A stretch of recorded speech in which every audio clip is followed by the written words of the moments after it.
Salut tout le monde. On est dans la Sechet Megillah Daf Tet Zayin Bashez Amoud Bet. Et on se retrouve en Tet Zayin Amoud Aleph, 4 lignes avant la fin. Vous m'excuserez, je suis un petit peu enrhumé aujourd'hui. On a vu que Bayomer Amelech Hagam Nechmosh Tamaka après l'histoire au Haman. On est toujours dans les drachos de la Megillah. Et donc on a vu qu'après l'histoire où Haman est poussé sur le lit d'Esther et que Achashverosh devient furieux à cause de ce qu'il a vu, les qui se disent ça y est, il va tuer tout le monde. Même à ce moment, et donc en tout cas, au début, il est furieux contre Haman. Et donc à ce moment-là, vient Charbona. Alors Charbona, si vous vous rappelez, à la fin de la Megillah, on dit, une fois qu'on a fini de lire toute la Megillah, on doit dire Baruch Haman, Baruch Mordechai et Arur Haman. Et à la fin, on doit dire Arur Azeresh, Baruch Esther.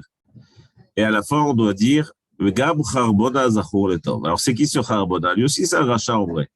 C'était un conseiller de Haman, il était tout le temps avec Haman. Avant le moment où Haman tombe, alors il vient sauver sa peau, en tout cas, il vient balancer sur Haman, il vient dire voilà. Et en plus, regarde ce qu'il a fait Haman, il a préparé un arbre de 50 Haman pour aller tuer Mordechai. Zomer Amar Abel Hazar, Af Charbona Racha. Mais il était lui aussi rachat. Mais on t'a Etzaya. Aussi, il a voulu tuer tous les Juifs comme Haman l'a voulu. Kevan, Shera, Shelonit Kaima Tsato, quand il a vu que c'était fini, quoi, le plan était mort, quoi, au Hachem, le plan de tuer les Juifs. Biyad Barach, il s'enfuit. D'ailleurs, il a balancé sur Haman et il s'enfuit. Ve'aïdou dirti, vayash lech alav, ve'lo yachmol biyado. Beruach ivrach. Donc, c'est une interprétation de ce passouk en parlant de Charbona. Après, il y a marqué que la colère d'Achashverosh s'est apaisée. Vachamat hamelech shachacha. La colère du roi s'est apaisée. Et donc ici, il y a une dracha parce que, afalpi que le langage implique que le mot shachacha est deux chaf, on fait une dracha en même temps j'imagine que du vav et des deux chaf, pour dire qu'il y a eu shte shrichot. Il s'est calmé, il y a eu deux calmements, on va dire. Halalou. À ce moment-là, il y a eu deux choses qui se sont calmées. Là-bas, achat shel malcho shel olam. Là-bas, achat shel malcho shel olam. Une, c'est la colère du maître du monde. Vous vous souvenez, hein, toujours c'est très constant. À chaque fois qu'on voit Hamelech sans le nom de Achashverosh, Hamelech le roi, la plupart du temps, Chazal vont faire une double dracha. Une pour expliquer le pshat, une pour dire qu'on parle d'Hachem. Et donc ici, c'est la colère d'Hachem qui s'est apaisée. Puisque finalement, les Juifs ne seront pas tués, donc c'est parce que la colère d'Hachem s'est apaisée. Et une de Achashverosh, c'est Achashverosh, la colère d'Achashverosh qui s'est à ce moment-là apaisée. Et certains disent que c'est pas ça, Achat shel Esther, Achat shel Vashti. Nous, les deux sont d'Achashverosh. La colère qu'il avait contre Esther, parce qu'il a cru à un moment qu'elle allait le tromper, qu'elle allait partir avec Haman, elle s'est calmée. Et aussi la colère qu'il avait contre Vashti. Elle s'est calmée parce qu'il a tué Vashti.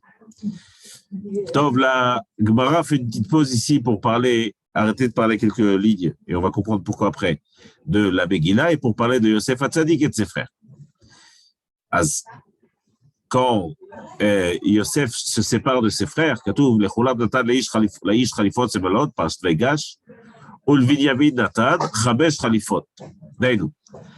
il se sépare de tous ses frères et il donne à chacun un costume, on va dire un costume, un habit, un bel habit, ou Binyamin, et à Binyamin, il donne 5 khalifot, 5 costumes. C'est un sujet très ragish, très sensible dans la famille d'Yaakov. Pourquoi? Zachmar dit, Daïnou, il fait une préférence, d'accord? Il fait une préférence de Binyamin sur les autres frères au moment où il se sépare à la fin. Après qu'il ait dévoilé qu'il était Yosef, et il renvoie tout le monde en Israël pour récupérer Yaakov. Daïnou, à ce moment-là, la Gemara dit, Efshar, c'est une leçon de Moussar extraordinaire. Efshar davar shenitztaer bo oto tzadik. Est-ce qu'il est possible qu'une chose qu'il a tellement regrettée dans sa vie, il cachait le bon, lui-même va fauter par ça, Bastomeret. C'est quoi la chose dont il a tellement fauté dans la vie? Alors, on sait très bien pourquoi il a été vendu, Yosef. Alors, il a tellement souffert d'être en prison, d'être esclave en Égypte, et tout ce qu'il a vécu là-bas. Mais pourquoi? Et la haine des frères surtout. Et pourquoi il a été vendu? Parce que les frères le détestaient. Et pourquoi les frères le détestaient? Parce que Yaakov a fait une préférence d'un enfant sur les autres. Il a donné à Yosef, Ketonet Passim, une tunique plus belle que les autres. Je connais des drachot, plusieurs interprétations de ce que ça veut dire Passim, mais en tout cas, elle était plus belle, plus importante. Et au frère, il a donné Stabili, un habit. Alors, ça a généré le fait que lui soit vendu, soit détesté par les frères, puis vendu en Égypte. Et puis finalement que tout le monde descende en Égypte. Est-ce que c'est possible que lui va reproduire ce schéma dont on sait que tout le monde a souffert de ça? D'Amar Rava Bar Marsaya, Amar Rav Chama Bar Goria, Amar Rav. Il disait la chose suivante, Bishvil Mishkal Shne Slaim. Mais là, à cause de ces deux slaim, de poids de deux slaim de coton, une tunique plus belle. À cause de cette tunique qui était plus belle, chez Osif Yaakov le Yosef, Mishar Achi Echav, à cause de ça, qu'il a préféré, il a donné une plus belle tunique, Nidgalgel Adavar Veyardou Avotenu le Mitzrayim. À cause de ça, on est descendu en Égypte. Alors, ils n'ont pas froid aux yeux, Chachamim. Quand ils ont une remontrance à faire, même quand c'est à Yaakov Avinu, ils le font. Parce que Yaakov a préféré Yosef et qu'il lui a donné un habit plus beau, à cause de ça, ça nous a mis tout le monde en Égypte. Alors certes, il y a des choses derrière, l'élément originel, c'est celui-là. La question reste là. Comment c'est possible qu'on a tous compris que c'est à cause de cette préférence qui a été faite sur Yosef, qu'on a tous fini en Égypte? Comment c'est possible que Yosef, quand il va renvoyer Binyamin, il va lui donner 5 khalifot, ou alors une qui a 5 fois la valeur? As Bémet, à Mefarshim pour Omrim, que ceux qui expliquent la Gemara disent que non, Bémet, il n'a pas fauté comme ça. Il n'a pas donné 5, une valeur, avec tout, Natan, Leish, Khalifot, c'est Malotal, tout le monde, il a donné une tunique. Le Binyamin Natan, Chamesh, Khalifot. Et un Binyamin a donné 5. Alors, la Kavana de Yosef, c'est qu'il a donné 5 tuniques qui avaient le 5e de la valeur des autres. Et nous, il n'a pas fauté, il a compris l'histoire. Il en a donné 5, mais qui étaient inférieurs. Les 5 ensemble, ça vaut une tunique normale. Pourquoi il a fait ça? Amar Rabbi Binyamin Bar Yefet, Remez, Ramazlo. Il a fait un remez. Donc, on aime beaucoup faire ça. On aime beaucoup faire dans la Torah, trouver des explications, des métaphores ou des drachot ou des remazim sur quelque chose qui se passe maintenant pour plus tard. Et donc là, il lui a fait Sha'atid ben Atzet Mimeno Sheitze Milifnei Amelech Bechamisha Levushe Malchut. Qu'il y a un de ses enfants qui va sortir du roi dans quelques temps, dans plusieurs générations, avec 5 habits.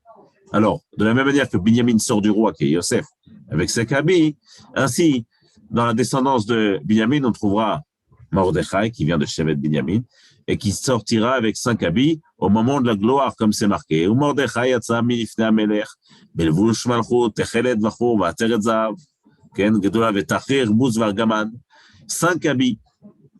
Et donc, pour lui faire ce remez, voilà ce que Yosef a fait depuis le début. Belvush malchut, techelet vachur. Toujours dans la paracha de Yosef, au moment où il se rend compte, il se dit, et Yosef se dévoile au frère, marqué que Yosef a pleuré littéralement sur les coups de Binyamin. Bon, normalement, on dit sur le coup, mais là, sur les coups. Vaïpol al tzavere Binyamin achiv. Rachid dit qu'on ne marque pas, s'il ne faut pas marquer cette question, parce que Bémet, c'est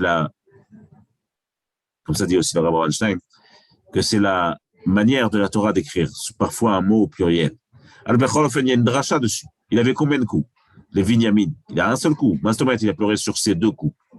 Amar Rabbi Lazar, Bachal, Shne Migdashim. Il a pleuré sur les 2 bêtes Migdash, Tidin, Yod, Bechol, Koshel Binyamin, qui seront dans le terrain de Binyamin, dans la terre qui est allouée à Binyamin, et qui vont être détruits, vers Tidin et Charev. Sur ces 2-là, c'est pour ça qu'il est marqué Vaïpol. Al-Tzavere, il est tombé sur les coups il a pleuré sur les coups de Binyamin. Et après ça, il a marqué Binyamin, Bachal, Tzavarav. Et Binyamin, lui, a pleuré sur le coup de Yosef. Ici, c'est marqué au singulier. כן, אז מה זאת אומרת? בחל משכן שילה, שעתיד להיות בחלקו של יוסף. Il a pleuré sur le Mishkan Shiloh qui se trouve dans le terrain de Yosef, dans la terre de Yosef, mais Gamou lui aussi a tiré Kharev. Après, il marque Veine Hinechem Ro'ot, Veine Achi Binyamin. Ken là-bas, Kipi Amdaber Alechem. Regardez, je ne vous en veux pas, dit Yosef en quelques mots. Il dit, regardez bien, comprenez que je vous en veux vraiment pas. Je vous aime, malgré ce que vous avez fait, je vous aime et je vous en veux pas. J'ai aucun ressentiment contre vous. Azomer, Amar Rabbi Lazar, Amar Lahem. Il leur a dit, Keshem, Shehen, Belibi, Al Binyamin. Alors, c'est pourquoi il fait cette rachat? Parce que il commence Yosef en parlant, en disant, Veine Nechem Root, Veine Achi Binyamin. Vous voyez bien, vous qui me connaissez déjà à l'époque, et Binyamin qui ne me connaît pas en vérité, les deux, vous voyez ce qui est en train de se passer. Alors, la dracha fait Rabbi Lazar là-dessus, il dit, Keshem Shehen, Belibi, Al Binyamin, Achi, de la même manière que j'ai rien contre Binyamin là-bas. Lui, il n'était pas dans la vente. Il n'a rien fait de mal.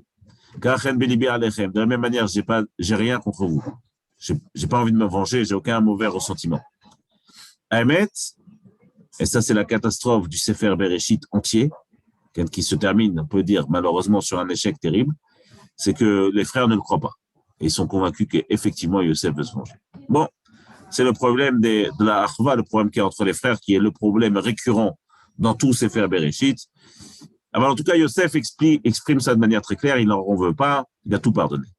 Kipi amdaber alechem, c'est la fin du passouk. Kipi amdaber, de la bouche de celui qui est en train de vous parler, Chachamim font une dracha, il dit, Kefi ken libi, ken, comme ma bouche parle, ainsi dans mon cœur. Et nous, je dis ce que j'ai dans le cœur, je ne suis pas en train de dire quelque chose que j'ai pas sur le cœur. Je suis sincère. Après, il a marqué qu'il a envoyé à son père. Il a envoyé Dizan, qui a envoyé du meilleur d'Égypte. C'est quoi qu'il a envoyé de très bon? Amar Rabbi Binyamin bar Yefet, Amar Rabbi Lazar, Shalach lo yain yashan. Il a envoyé un vieux vin. Il y a un grand sod, évidemment, dans le vin. Un sod qui est lié au Ham Israël et à la Géoula, puisque à chaque fois qu'il y a une histoire de Géoula, il y a aussi une histoire de vin. Regardez la paracha de Lot, qui va boire du vin pour finalement laisser ses filles venir sur lui et engendrer celui qui deviendra plus tard David Améler. Et donc, et d'ailleurs, le Midrash dit qu'il a trouvé ce vin où? C'est un vin que Adam Arishon avait caché dans une grotte. Donc, on comprend bien que la transmission du vieux vin, c'est une transmission qui exprime une idée de Géoula. Quelque chose qui, finalement, avec le temps, devient bon.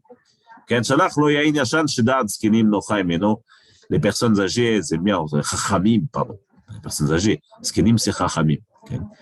Elles profitent et elles aiment jouer de ce vin. Et après, il y a marqué que les frères aussi, ils sont tombés devant lui. Amar Rabbi Binyamin bar Yefet, Amar Rabbi Lazar. Donc, ils sont prosternés devant Yosef. Ta'ala be'idna sagidle. C'est comme dit le proverbe, comme ça dit Rabbi Binyamin. Ta'ala be'idne sagidle. Un renard, quand c'est son heure, prosterne-lui devant toi. Prosterne-toi devant lui plutôt. C'est comme il dit, mais putain. Ta'ala, ma'e be'tsiruta me'achve. En quoi il est plus renard que ses frères étaient renards? En vérité, c'est pas sur ce passouk qu'on dit ce proverbe. On dit sur un autre passouk. Sur le passouk, il y a marqué Vaishtachu Israël al Rosh Amita, à la fin dans Parashat Vayechi. Lorsque Yosef va rendre visite à son père, il y a marqué que Israël, Yaakov, se prosterne devant lui.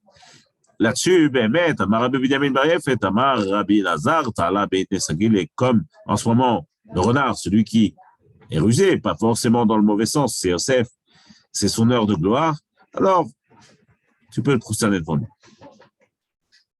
Après, il y a marqué que Yosef il les a consolés, il leur a parlé dans leur cœur.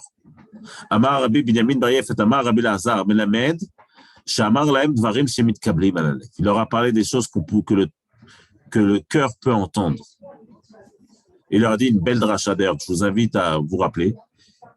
À chaque fois qu'il y aura un problème entre deux juifs, je pourrais toujours leur rappeler qu'il leur a dit la chose suivante, Yosef.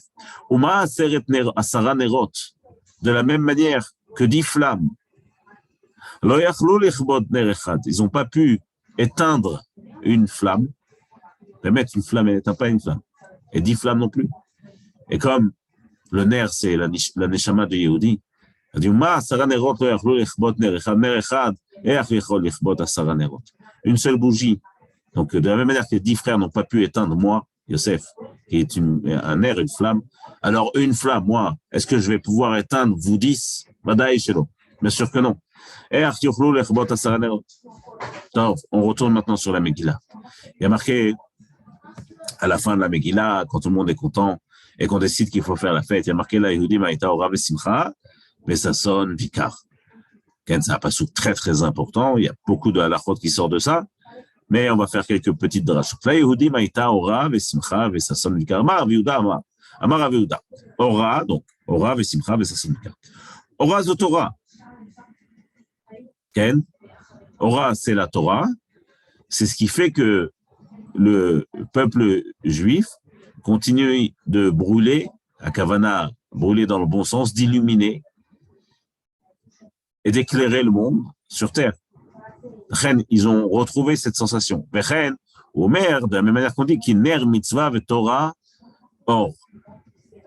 C'est un passouk donc qui dit que ner mitzvah Télim, c'est dans Michelet, qui dit que qui ner mitzvah ve Torah or. Donc la mitzvah c'est comme une flamme et la Torah c'est de la lumière. Évidemment, ça fait référence à ce que Yosef leur a dit juste avant. Bon. Après, on dit Ora ve Simcha. Simcha, c'est Yom Tov. Alors, pourquoi Yom Tov? Dans Sukkot, on dit Vesamarta, la vraie Simcha, c'est Yom Tov que ça se vit. C'est quelque chose qui nous rend heureux, qui est un événement important dans l'union avec Hachem. Et à Bechol, ce qu'il y a dans ce passouk, c'est que ça nous apprend qu'ils ont repris la pratique de Yom Tov, qu'ils avaient visiblement arrêté à l'époque d'Aman. Donc, l'Aïdi Ma'orita Ora, ils ont pu réétudier la Torah. Simcha, ils ont pu refaire les Yamim Tovim. Ça sonne, ça c'est Zomila, c'est la Brit Mila, ils ont refait la Brit Mila. Ren Omer, comme c'est marqué, ça Sanochi Anim Ratecha, comme dit David Amelech. Ça Sanochi Anim Ratecha, Kemotse Shalal Rav. Là-bas, le Midrash raconte, Rashi rapporte ça, de David Amelech, à un moment, une fois dans la douche, dans les bains, s'est senti triste parce qu'il était dépourvu de mitzvot. Il a regardé son Brit et il a éprouvé de la simcha, sas plutôt. Il a éprouvé de la joie parce qu'il s'est dit, bon, alors même ici, j'ai une mitzvah qui est avec moi. Pourquoi il me ratecha? Parce que la Brit Mila, Rashi rapporte ça aussi, a été donnée par une parole et pas par un dibour. Ora ve simcha ve sason vikar. Vikar, on a déjà parlé, ce jeu de mots revient souvent, pas un jeu de mots, traduction qui revient souvent dans la Torah même, et aussi dans la Megillah. Et Yekar, c'est Kavod. Donc, ça joue dans les deux sens. Toujours, à chaque fois que vous voyez Yekar, comprenez Kavod. À chaque fois que vous voyez Kavod, comprenez Yekar. Bechol ofen, Chachamim disaient l'eau tfilin, c'est les tfilin. Bechen Omer, Verou, Kolam Haaretz, Kishem Hashem, Mikra Alecha, Ve'yaru Mimeka.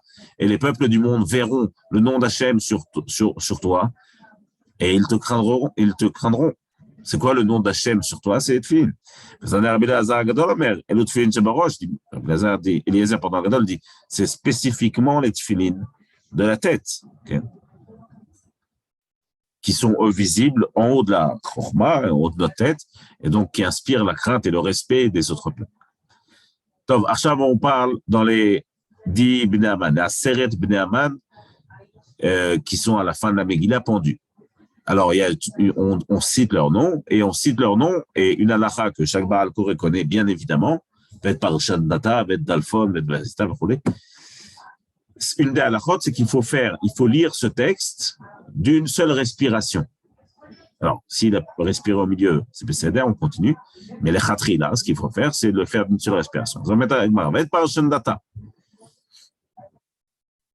Aseret Bnei Aman, les 10 enfants d'Aman, Amar, jusqu'à Aseret Bnei Aman, qu'est-ce qu'on énumère les 10 enfants, et à la fin on dit Aseret Bnei Aman. Amar Ravada Demin Yafo. Aseret Bnei Aman va Aseret Saredainu. Leur 10 noms et le mot Aseret, Tzarech Lemimrine ou Benishima Achat.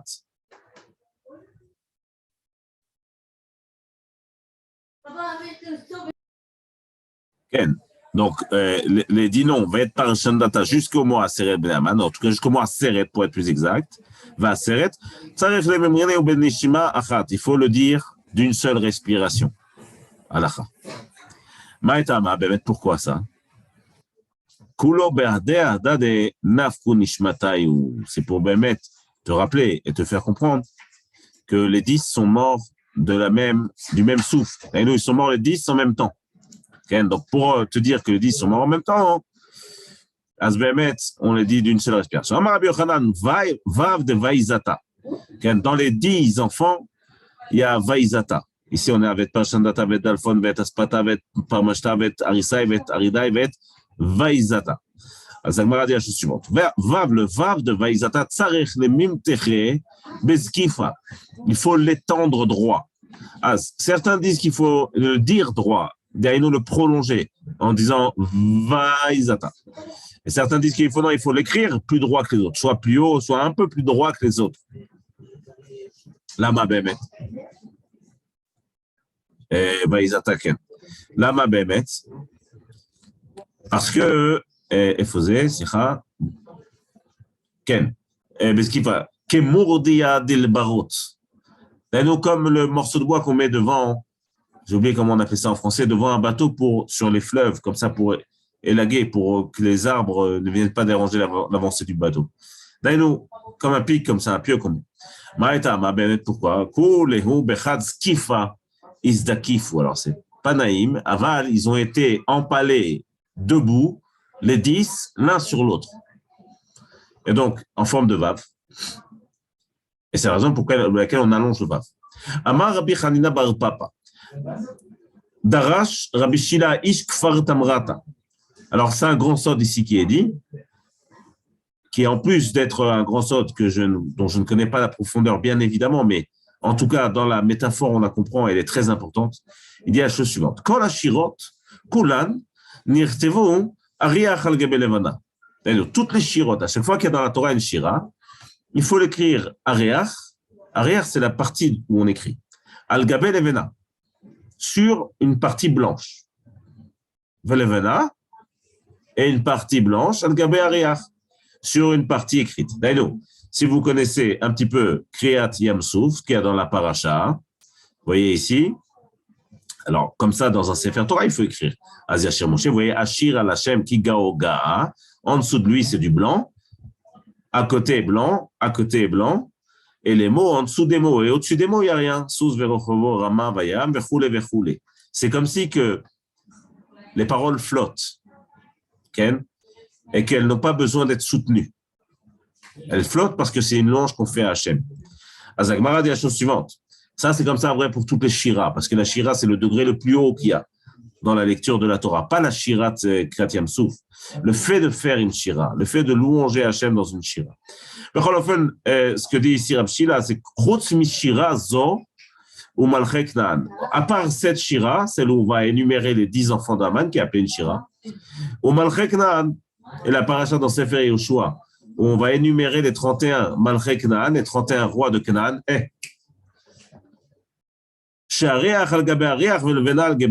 On écrit écriture sur écriture et blanc sur blanc. Alors, à quoi ça ressemble? Ça ressemble à ça.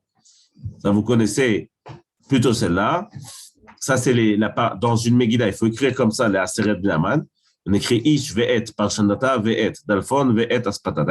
Chaque écriture est soutenue par une écriture, mais pas par du blanc, pas par un espace vide.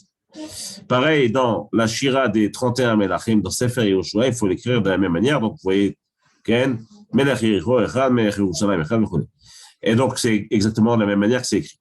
Et les deux sont des shirotes, et les deux, il faut les écrire comme ça, la Chalem Moshe Sinai. Si on peut dire ça, parce que en vérité, les deux textes ont été écrits après Moshe Rabbeinu.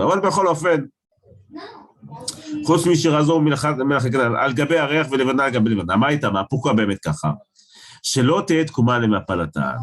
De manière à ce qu'ils ne puissent pas se relever de leur chute. Alors, c'est manière parce que si vous réfléchissez une seconde à ça, vous comprendrez que c'est quoi qui va éviter la chute, si je comprends bien. Ce qui va éviter la chute, comme dans la Shira, c'est un espace blanc. Ce qui va éviter la chute, là où Hachem Kivyachol va empêcher la chute, c'est dans un espace vide. Et donc, c'est pour ça que dans la Shira, en dessous d'une écriture, il y a un espace vide. Mais dans la Shira qui parle des 10 B'Aman, C'est l'inverse qui se passe. C'est comme si on ne laissait pas la place à Hachem. Hein, d'accord? Donc, la place de l'homme, c'est dans le ta'am, c'est lorsqu'il prononce avec sa bouche des ta'amim qui d'ailleurs ne sont pas marqués dans la Torah. La place de la Torah, c'est ce qui est écrit et qui vient rôle. Ce que sous-entend ici la Gemara, c'est que la place d'Hachem, elle se trouve dans les lettres, mais surtout dans l'espace qui est entre les lettres. Au début, il est très fâché. Amelech, il dit à Esther, regarde, ils ont tué. Donc, il a commencé à s'énerver comme ça. Et après, finalement, il a dit, bon, alors, qu'est-ce que tu veux encore? Rabbi Abaou dit, forcément, il y a un ange qui est venu ici et qui lui a fermé la bouche. Et qui a dit, ça y est, maintenant, on va continuer l'effort qu'on a fait de tuer tous ceux qui ont essayé de nous tuer, nous. Après, il y a marqué Uvevoa. Ça, c'est un passage important dans la Megillah, il y a marqué. Il est très dur à comprendre. Donc là, la dracha est obligatoire. Uvevoa, lorsqu'elle vint devant le roi, au féminin, Uvevoa. Amar, au masculin.